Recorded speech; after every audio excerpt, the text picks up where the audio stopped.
What's good, guys? Welcome back to another video. Now today we're going to be doing our first episode of an in-depth Dolphins rebuild. Now in the future I probably will do videos where I do multiple years for one team in one video, but for this one, Miami Dolphins are my favorite team and I really want to go in depth with this series. So it's going to be one game per episode. I'm really going to go in depth and it's going to be like a long-term series, so I'm really excited.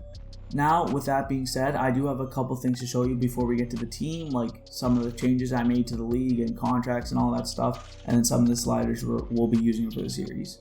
So first, I do want to show you the gameplay sliders. Now, this is stuff that's been input that makes it realistic and a challenge. So this is the sliders that make it as realistic for me to play, where the gameplay is realistic, but it's also a challenge for me. So trust me, we will not be winning every game. Like, that's not happening. I'm going to be losing a couple games. I'll win a couple games. Usually they'll be close. Like, this is a challenge for me. The sliders are really hard. Like, some of them are set to 99. Like, I really made it hard for me to win and not that easy, because if you do the normal sliders, it's quite easy to win if we're being honest. These are the XP sliders. These were made by a guy who deleted his YouTube channel, but before he did, he made really good videos on like sliders and what's more realistic. So that's what I have in place there. Again, it's just to make it that little bit more realistic that I really wanted it to be. These are the settings for just the league settings if you want to copy them. Again, these are just what I found to be the most realistic. If you disagree, whatever, that's fine. I'm just saying this is what I found to make it the most realistic for me. I also even have, like, I really went in depth with this, guys. I took a long time to set this league up.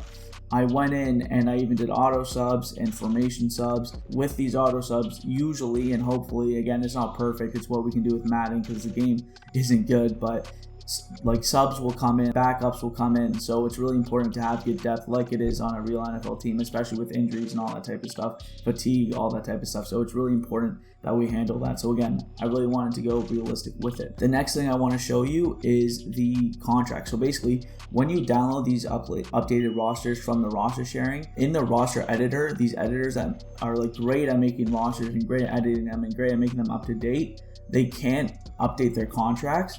So if you go through here, like all the cap space isn't at like 100 million. Before I made all these changes, they had like almost every team had almost 100 million in cap space, which obviously isn't realistic because they couldn't edit contracts. But as you can see, if we go to the Jaguars, I gave every player, like I took 3 days to do this.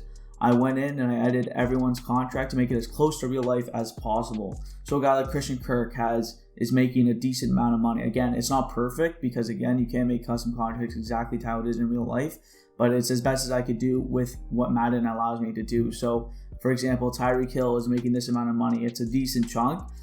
It's not maybe as much. People say he makes $30 million a year. To be fair, he does have a $50 million cap hit in his last year of his deal, which obviously we won't be paying. So it is a little bit less than $30 million.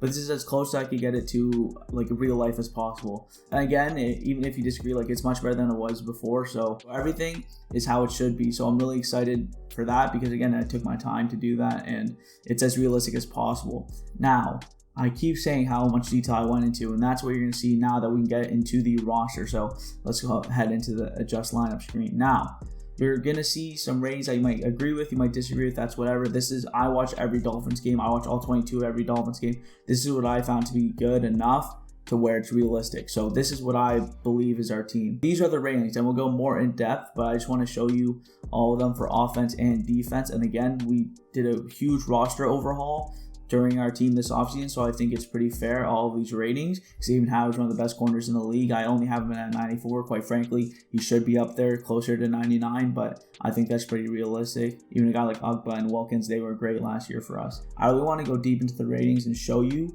and this is something you might want to skip now that you know the team, but I really want to show you how deep I went into these ranks. For example, Mike Gesicki is known for being a great contested ball guy, a great contested catch guy, a great player at the point of attack on those 50-50 balls, but he really struggles with blocking and he's not the greatest route runner in the league.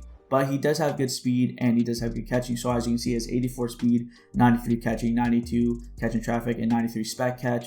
And then his blocking, I made them basically all 50s to again really help like that realism thing because he shouldn't be that good at blocking.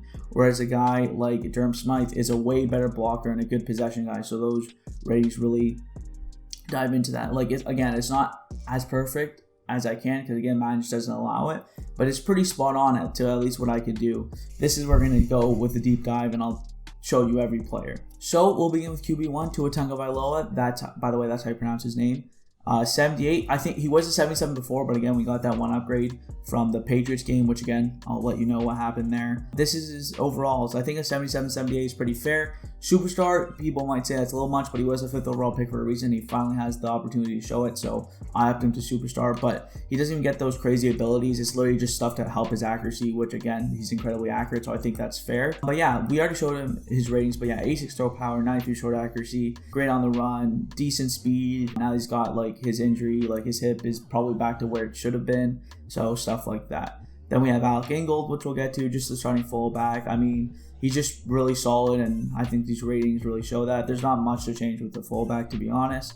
Teddy Bridgewater's here. He's where he should be. I think like 75 overall is pretty fair, just like low-end starter, like good backup, so that's where I have him. Again, not the most throw power. I got like Raheem Mostert, just made him a 79. Lots of speed, good ball carry vision, good carrying, but not amazing as a power back. So again, we just wanted the ratings to show that. Like a guy like Chase Edmonds, great out of the backfield and a great receiving back. So again, I think these ratings really show that. If you're watching this, we just signed Sony Michel, so that's awesome. He is wearing number 34 in practice, so that's the reason he has number 34 in the game. 88 speed, Sony Michel, like, again, very solid back, actually. Then we have Tyreek Hill. Again, we all know what Tyreek Hill is good at. Great route runner, great deep threat. Yeah, so he'll be a big help in games when we really need a deep ball. Like, as you can see, 99 speed. Great player all around, so not much to show here. Waddle, I did up to an 85 superstar. He was the second best rookie receiver, but he still broke a record for the most catches in 16 games. So Waddle, he's good. Like again, Tyreek Jr., 97 speed, 86 catching. Like again, just good receiver all around. We have Cedric Wilson, who we signed, who before Tyreek, I was happy with Cedric Wilson. I was like, okay, receiving core's getting better. And man, then we went out and got Tyreek, so that was really fun. And these are his ratings again. Just tried to make it as realistic as possible again. So with the new guys, like it wasn't as good because I didn't watch all of their games. But with Dolphins players who were here before, trust me, they're correct. Like I watch every game, like it's as good as I can make it. Then we have Lynn Bowden, who if you don't know was the 3rd round pick from the Raiders who we traded for. Was pretty good in his rookie year, and then he couldn't play last year due to some stuff that I don't want to get into. It was actually stuff like with the coach and stuff anyways. But yeah, he's great speed, like great after the catch guy. Just get the ball in his hand, give him the ball in the backfield, you can give him the ball. As long as the ball's in his hand, he's going to make something out of it. We have our rookie, Eric Ezukanma. This is, I think that's how you say his name. He looks good. Now, he won't get the ball that much now, but he should be a solid piece moving forward. So I think that rating like does it. He was like a 3rd or 4th round pick, so I think that really shows like a 70 overall. I think is fair. I do have high hopes for him though, and then we also have Trent Sherfield here as well as our 6th receiver. You guys are probably wondering, where's Preston Williams? He's on the practice squad for now, just because I want to keep him on the team. He might make the roster, he might not. I really had high hopes for him early on in his career, but now it's just tough. But yeah, so that's the quarterbacks, that's the halfbacks, and the receivers. Now let's get into the offensive line, which looked so poor before, and now, thank God, looks a lot better. So we have Teron Armstead, a left tackle for Tua is awesome. These are his abilities. These are his ratings. Again, he's great on the move. He's great in this West Coast zone run scheme, which we're running, and I'll show you the schemes as well. Really good left tackle and a great improvement from a guy like Eichenberg, who is backing him up at 66 overall, because he probably was the worst left tackle in football last year. Connor Williams, which is an awesome pickup. People get on him about his penalties. That was like a one-off thing. Like if you look at the rest of his career, he doesn't get that many penalties, so I'm not worried about that. So a great player in Connor Williams, 78 overall. The one thing I did do that's not happened in real life yet, but he is a free agent, is I did sign J.C. Tretter. He's rumored to come to the Dolphins maybe, and I thought like, honestly, he's a free agent in the game. I'd love to pick him up. I think we should do it in real life, so why not do it in the game? With Michael Dieter backing him up, former Dolphins 3rd round pick. Robert Hunt, 77 overall. Again, like he's really good, and I think he does have like Pro Bowl potential at right guard. But I think this is fair because even if it is people beside him holding him back, like I don't feel like he's better than Connor Williams as of yet. So I think the 77 is fair for Robert Hunt. And then we have Austin Jackson, who again really struggled. I think his rating was a little bit lower, but he got an upgrade from the Patriots game, so I think it was like a 68 because again he wasn't that great. But we're gonna try him at right tackle here, as that's what we're rumored to do in real life. But that's the offensive line. We also have Kellen Deach, who was a UDFA who we signed. He was supposed to go in like the 3rd or 4th round, according to a lot of people on Twitter and a lot of scouts and a lot of people who do that type of stuff for a living. Like people really liked him, so I think 22, 70 overall, like he's gonna be one of those UDFAs who really challenge for a role on the team. I actually have his rating higher than Austin Jackson because I think there's a chance he beats him out for that spot and he might be better than Austin Jackson, so that's why his rating is there. But we will be starting Austin Jackson for now, as Kellen Diesel will probably come in either in the middle of the year if Austin Jackson struggles or next year. Then we have our tight ends, Mike Gesicki. Again, I already showed you. Again, great at the catch point, not great blocker, so those ratings reflect that. Durham Smythe and Hunter Long. Hunter Long we don't really know yet, didn't really play last year, so I just left him basically where he was. And then Durham Smythe, again, good possession, good blocker. So that is the offense. I think it's an incredible offense. I think we can do some good stuff, run the ball, get the ball to Tyreek Hill and Jalen Waddle and let them do their thing. So that should be really fun. Defensively, this is where the team really shines other than the linebacker spot. This is a team that's really awesome. So Christian Wilkins, again, something where you might be like, why an 84? It's because his block shedding and his tackling really high because he was the second best interior lineman at like stopping the run. So I think these ratings really reflect that. We did give him his 5th year option in real life. So definitely I will be giving him that in the game this year just to keep that realism. And yeah, so he does have that 91 tackling, 91 block shedding just to show that he is that good run stopper. Raekwon Davis, the same mold, a great run stopper, basically playing that nose tackle position. Again, I just gave him that strength, that block shedding, that tackle, just to show like how he is playing that nose tackle role. And then we have Emmanuel Ogbah, who is more of a pass rusher. He's really good at stopping the run too, as you can see, but he's a really good pass rusher. He's at 18 sacks combined in the last 2 seasons, so made him an 85 and really had a great impact on his team. So again, really good power moves and all that type of stuff. Then we have the backup, Zach Sealer. It's probably one of the most underrated players in the entire league. Definitely the most underrated player on the Miami Dolphins. So 86 tackle, 86 block shedding. Again, just great at stopping the run. And whenever he doesn't play that much, at least in the past, but when he did play, he always makes an impact. Adam Butler, a guy we got from the Patriots. Again, just a guy who's so good, kind of all around at everything. He's really versatile, can play interior or on the outside, and just a good backup to have on the team. Then we have Jonathan Jenkins, just a vet that's been on the team for a couple years, so I kept him. Then we have Jordan Williams, who is another UDFA who I think has a chance to make the team. So in this case, he does. Again, only made him 67 because he's at UDFA, but I think, he has a shot to make the team. Now let's get into the linebackers following up in this 3-4 scheme. You have Jerome Baker, who's a stud middle linebacker. Again, I think he struggles to get off blocks sometimes. Like when the offensive lineman gets his hands on him, it's tough for him to shed blocks. So again, I made those ratings reflect that. He only has 70 block shedding, but he has 89 speed because he can fly around. So that's why we have Jerome Baker there. We have Landon Roberts, who's a really good, he's a big hitter, but sometimes he'll miss tackles because he's just going for the big hit. So again, 70 tackle, but 90 hit power. I think that really reflects how he plays in real life. Then we have Channing Tindall, our 3rd round pick, who was awesome. Oh, by the way, he's wearing 51. That's what he's wearing in real life. So again, all the numbers are legit as possible. Other than the UDFAs. The UDFAs, I don't know what number they're wearing, so I just gave them their college number or whatever. Yeah, Channing Tindall, number 51. Again, his ratings really reflect what he can do best. He's really fast and he's really good side to side linebacker. He does struggle in coverage a little bit, so that's why his zone coverage is only 65 and his play rec is only 65 as a rookie. He should probably take over for Landon Roberts by the middle of the season, if not earlier. But for now, Landon's going to start. Then we have Duke Riley, who's just a good 4th middle linebacker.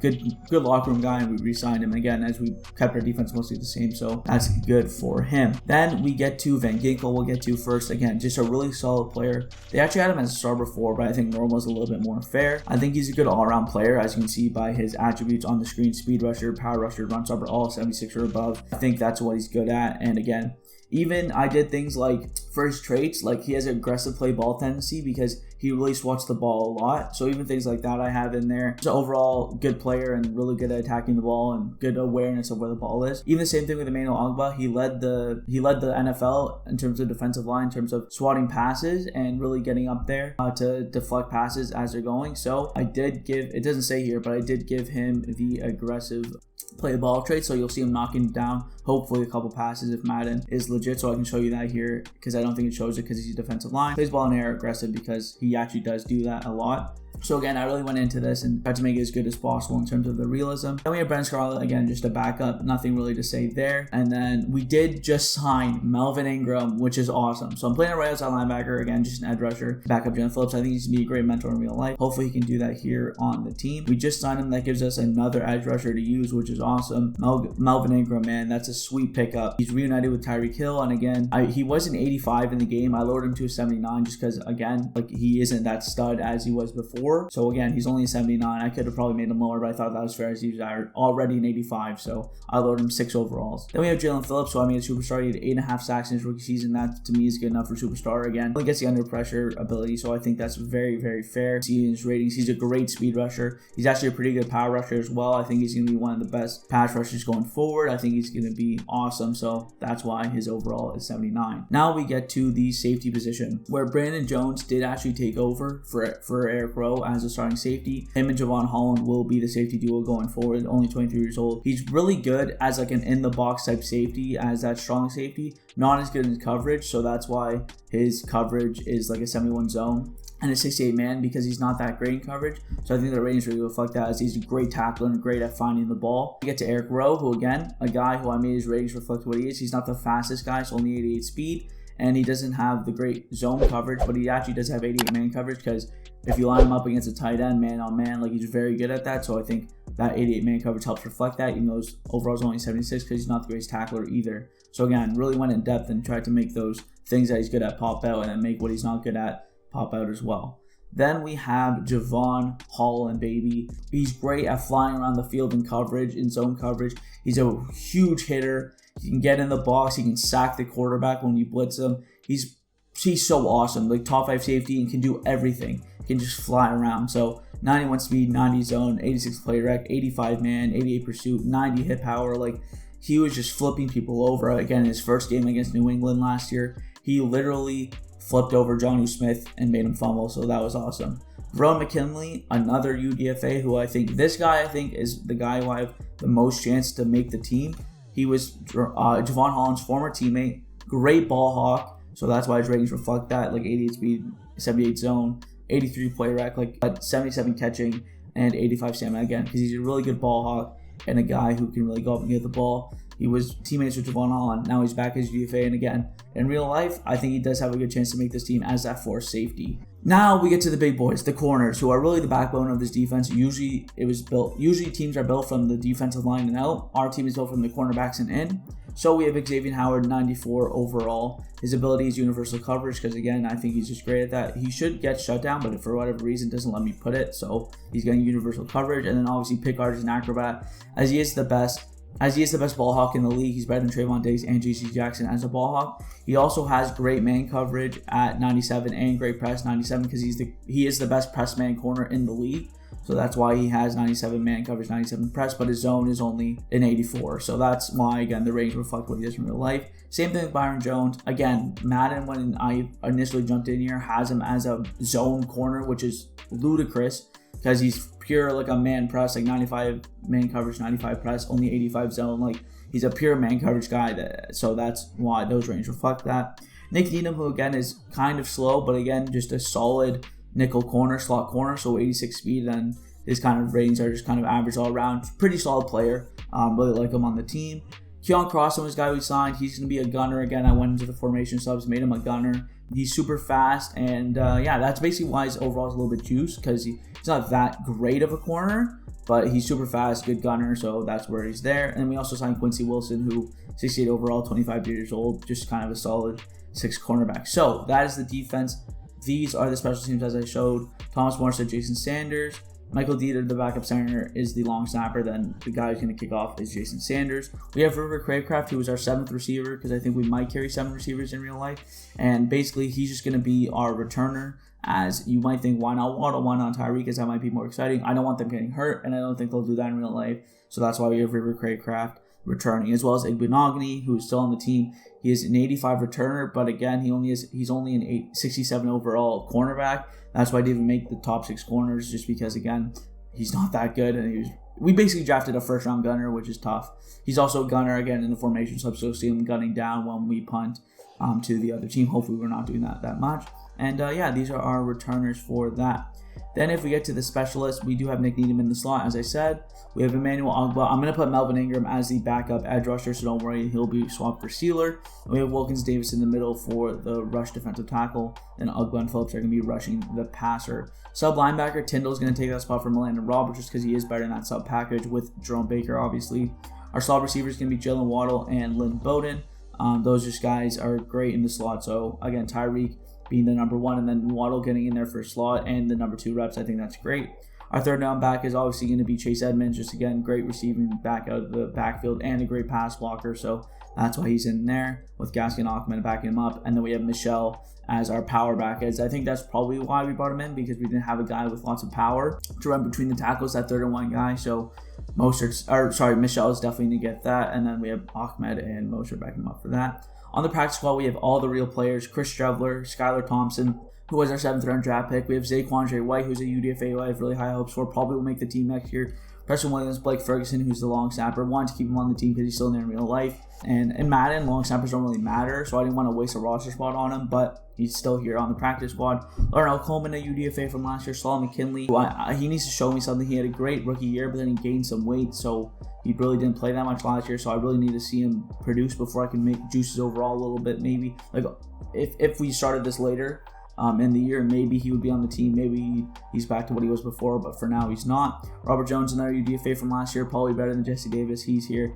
Cameron Good, one of our 7th round draft picks. He might make the roster in real life, but again, we just signed Melvin Ingram, so I just demoted him to the practice squad, still on the team and everything like that. Sam Eguavoen, who's probably going to make the team, but again, we had some other guys who I think are better, so I'm going to have him on the practice squad, so he's still here. Same with Javaris Davis and then Cho Williams. Cho Williams might make the team as well, but again, they didn't make the team in this Madden universe, but I still wanted them to be on the Dolphins, so we have them on the practice squad. So that is the roster. I think it's pretty good. I think it's pretty realistic. I think I did the best job I could, and I think it's pretty realistic. I'm very excited to use this team. It's fast. The defense is fun. We're going to try and intercept a bunch of balls, even though, like, again, the sliders made it hard for me to do that. So it should be a really, really fun first year. And again, hopefully we continue this for a bunch of years and a bunch of episodes, as that is the goal for me for this series. As you know, I did change ratings for the Dolphins because I do watch them all the time. I did not change any ratings for the other players in the roster, so you can blame the roster creator for that. But I did edit contracts for every single team, so most players have as realistic as a contract as they can. Now, the one thing I do want to explain before we do get into the second game against the Bills, who are 0-1 somehow. By the way, the Madden, or at least for me, in my franchises, Buffalo always doesn't do that well in simulation, so that's tough, but they will be hard to play in real life because their players are so good. But I do want to show you what happened with the Pats game, because for whatever reason, I'm showing it on the screen now. This is what happened when I recorded the Patriots game. Like, it was all recorded, it was all good, I was having a great time. We won 31-21, and this is how the gameplay looked. I don't know what happened with my Elgato 4K60. I don't know why I did that. It was so weird. I contacted them with like the support, and I was like, what the hell is going on here? Like, that's the dumbest thing ever. It was so stupid. I was really upset because, again, the series is supposed to be all realistic and you guys aren't even seeing the first game, which is really unfortunate, but it's whatever. But here is the stats from this game. So we had 400 offensive yards, team, they had 200. We had 112 rushing yards, they had 10. 292 passing yards. These are all the stats for the total of the game. As you can see, we were tied after the first quarter. We went up 3. And then it went up 10 after the middle quarters, and then it was 7-7 in the fourth quarter. So again, a pretty close game. These are the player stats because, again, I want you to see. Mac Jones, 2 touchdowns, 0 interceptions, 18 for 28, but a lot of those were on the last drive when it didn't really matter. We were up 31-14 basically. So again, some garbage time stats there. Tua played great, 2 touchdowns, 300 yards. I did throw 2 picks with him, that's on me. Hopefully we keep his interceptions somewhere around 10 or below. That was on me. I just threw 2 bad passes out of sacks, and that was just poor play by me. But again, we really want Tua to play really good this year. But again, 21 for 27, 300 yards, 2 touchdowns. Can't really complain other than the interceptions. Now getting into the rushing, Raheem Mostert, 71 yards, 4.4 average. Like, he was great. Edmonds was great, really efficient, 6 yards average, like 6 attempts, 37 yards. That's awesome. 2 rushing touchdowns, so that was sick. And then even receiving, if you can see down here, Chase Edmonds, he had 3 catches, 20 yards, and a touchdown. So he had 3 touchdowns in his first game. I was saying it in the commentary, I was like, man, this is the Chase Edmonds game, who would have thought? Other than that, I can't show you what happened. Tyreek, 140 yards, 6 catches, 1 touchdown. Mike Gesicki at 93 yards, Waddle at 55 yards. A little bit of a disappointing game for Waddle, but I don't think that will be the case going forward. As usually, I pass to him and Hill. Just for whatever reason, Gesicki was really getting going. Devontae Parker, unfortunately, had a touchdown against his former team, so that was really unfortunate. Defensively, we did get a few sacks, as Jerome Baker got 1, Jalen Phillips got 1, Raekwon Davis got 1, and Emmanuel Ogbah got 1. These are the tackle leads if you're interested. And then kicking wise, Jason Sanders made his one and only field goal. So that was the Patriots game. it's really unfortunate that that happened. It's really unfortunate that like the game recording really messed up. I was super mad about that, but it is what it is. But yeah, that is the league, that is the franchise, and I'm super excited to get into this with you guys. So with that being said, thank you guys for watching, and yeah, see you guys next time.